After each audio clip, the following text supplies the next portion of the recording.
Now on Denver 7 News at 7 o'clock on Local 3, a drone strike took out one of the world's most wanted terrorists. We have new details on the operation to take out the Al-Qaeda leader.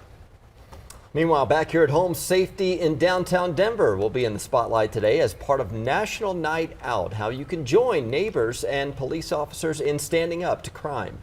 Plus, could new taxes help Boulder County respond to the next wildfire emergency? We'll explain how they want to spend the money if it's approved by voters. And if you thought seeing the Broncos this season would be out of reach, we do have some good news because half-price tickets go on sale at 10 a.m. You do need to get some things ready first before you enter the surge and hopefully get the games you want, because Super Bowl expectations this year. Yeah, probably a few disappointed fans today, but good luck. Hopefully not, yes. Good morning to you. I'm Brian Sanders. I'm Nicole Brady. Katie LaSalle is tracking the forecast. It's going to be a hot one out there. Good morning, you guys. Yep, we're back to the low to mid 90s for highs here across Metro Denver for this Tuesday. Waking up to mostly clear conditions over Denver City Park. A really beautiful morning out there. A little more cloud coverage, though, as you can see from our satellite and radar down south near Pueblo into Trinidad, and temperatures right now very mild. We're at 66 degrees in Greeley, low 70s into Broomfield out to the airport, 67 in both Aurora and Boulder. So very comfortable outside this morning under a partly cloudy sky. Expect daytime highs, though, yes, to warm back to slightly above average conditions. Will be in the low to mid 90s for highs. We are tracking afternoon thunderstorms set to develop over higher terrain that will spread east over the I-25 corridor. A 40% possibility of seeing storms here across the Denver metro area between about 2 and 6 o'clock. So be prepared for a chance for an isolated storm or two. Gusty winds, light to moderate rainfall, abundant lightning will be the main weather threats. Good news, though, no risk of severe weather today across the state, and will clear out quickly tonight. Jason. Our one big traffic jam across the city is really across downtown Denver on the southbound side of I-25. It started with a medical emergency we had between 6th Avenue and Alameda. So it's sitting over onto the right side, and traffic is getting backed up all the way past Mile High back here to 38th. Well, in the backups, we had another crash in that left center lane. So the rescue squad's heading there. From the camera here at 20th, you can see how badly the traffic is backed up anyway, all the way down still to that medical emergency. The overall drive time from basically Furniture Row all the way down to Broadway is about 40 minutes. That's just from basically here all the way down through there. So heavy stop and go traffic. Is the worst traffic jam so far the morning drive. The rest of the commute looks pretty decent for you. Still looking at some outbound slowing there on Pena Boulevard from that construction we have down to 56th Avenue. Otherwise, the south side of town is pretty quiet. Well, it is one night every year set aside for our neighborhoods to collectively stand up against crime. National Night Out is taking on new importance in Lodo this year after some high-profile incidents capped off 2 weeks ago by a Denver police shooting where 6 bystanders were hurt. Denver 7's Veronica Acosta talked to police about the challenges keeping downtown safe. Veronica. And really, it all comes down to we all want to feel safe where we live, where we work, and the places where we go to have fun as well. For many people, that tends to be that Lodo area. But after that police shooting where 6 innocent bystanders were injured, there's some wariness when it comes down to whether people want to wander down to that area or not.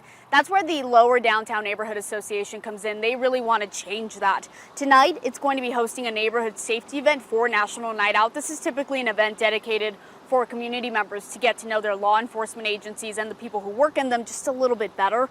During tonight's event, those community members are going to get the chance to do just that, get to know RTD Transit Police, firefighters, Denver police officers, as well as that department's leadership.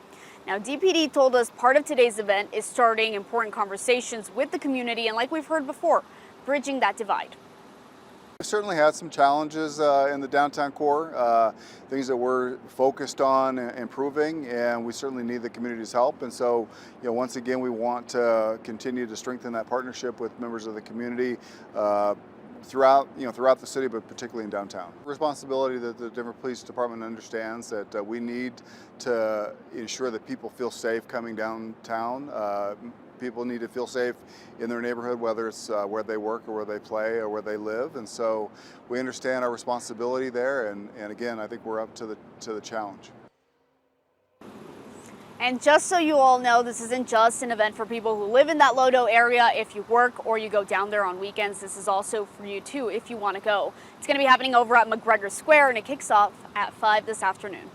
In Denver, I'm Veronica Acosta, Denver 7.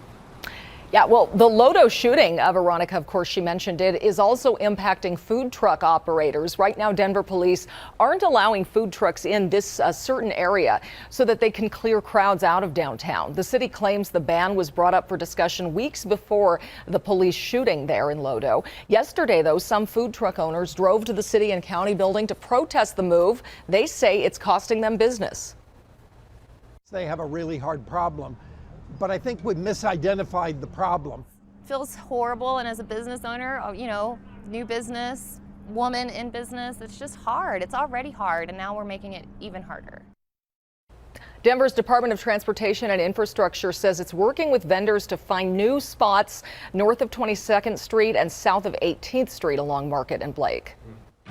Well, we do have some breaking news just in. House Speaker Nancy Pelosi is due to arrive in Taipei, Taiwan 1 hour from now. This is a live look at the airport where her State Department jet will arrive. She is on a tour of Asia, but this stop is considered controversial because the U.S. supports Taiwan, but China considers it part of its territory, and China warned it would treat Pelosi's visit there as an act of provocation. It wasn't clear that she would even visit Taiwan until the police there just confirmed her visit moments ago. It is 9 p.m. in Taiwan right now. She's expected to spend the night there. Speaker Pelosi is the highest ranking U.S. official to visit Taiwan in more than 25 years. The United States has taken out one of the world's most wanted terrorists, the leader of Al-Qaeda and second in command to Osama bin Laden at the time of the 9/11 attacks, was killed in a drone strike in Afghanistan. President Biden said justice had been delivered. ABC's Ike Ajachi is in Washington with reaction this morning. This morning, Ayman al-Zawahiri, Al-Qaeda's leader and a member of the FBI's most wanted list, has been killed in a precision U.S. airstrike in Kabul, Afghanistan. I authorized a precision strike that would remove him from the battlefield once and for all. He's been hiding for more than 20 years, a senior administration official calling it a successful counterterrorism operation with no civilian casualties. The CIA briefing President Biden in April that Zawahiri was believed to be living in a safe house in this area, which he never left. Over the weekend, Biden authorizing the strike, firing 2 Hellfire missiles at al-Zawahiri as he stepped onto the balcony of the safe house. Justice has been delivered, and this terrorist leader is no more. People around the world no longer need to fear the vicious and determined killer. Experts say Hellfire missiles are extremely precise. They don't explode. Instead, the missiles are equipped with razor-like blades, which slices through a target. So it will go through and essentially vaporize a human body, but somebody standing within feet of this person would not be injured at all. Al-Zawahiri was second in command to Osama bin Laden at the time of the 9/11 terror attacks. He took over as the leader of Al-Qaeda after U.S. forces killed bin Laden. He was found in a crowded section of Afghanistan's capital less than a year after U.S. forces pulled out of the country. No matter how long it takes, no matter where you hide, if you are a threat to our people, the United States will find you and take you out. And we're learning the strike happened in a wealthy part of Kabul, just walking distance from the U.S. Embassy. Ike Ajachi, ABC News, Washington. Any day now, the Senate will vote on $369 billion in energy and climate change measures, although it hangs in the balance of 2 senators in particular. Both West Virginia Senator Joe Manchin and Arizona Senator Kyrsten Sinema would have to vote for it to pass along party lines. If it's approved, though, the bill would be the biggest federal investment in clean energy yet for the U.S. Manchin was a huge part of negotiations for the legislation. Sinema's office told Axios she will review it before announcing her position. It's 7 months after the Marshall Fire tore through Boulder County, including Superior and Louisville. Those areas are taking steps to make sure something like this never happens again. Denver 7's Christian Lopez is live near the burn area. Christian, tonight Boulder County officials will try to sell Louisville on an idea of a tax to help fund future firefighting efforts. Yeah, and all around here there is evidence of the Marshall Fire. Homes in these neighborhoods are in various stages of recovery. Tonight, Louisville leaders will hear from Boulder County about why voters should stand behind some proposed sales taxes that would help pay for several projects that are aimed at helping with forest and grassland management, protecting water supplies, and making homes more fire resistant. Money would also be used for emergency equipment, wildland firefighting staffing, and other projects that address emergency services and public safety in unincorporated areas of Boulder County. And we're talking about a sales tax that is 0.1%. The city of Louisville is also moving forward tonight with a few new ordinances. One of them has to do with approving new regulations for building non-combustible fences to reduce fire risks to homes. They're also approving a project that will replace neighborhood planters destroyed by the Marshall Fire. And Boulder County is also considering extending a transportation tax that would help pay for road safety improvement projects. Now, all of these are just proposed measures. We will let you know if they make the ballot in November. Live in Louisville this morning, I'm Christian Lopez, Denver 7. All right, Christian, thank you. Athletes are known for raking in the millions, not walking away from them. So why is Tiger Woods turning down an $800 million deal? Wow. Our supply chain could soon have a new round of issues. We're taking a closer look at the pileup that is set to have a months-long impact.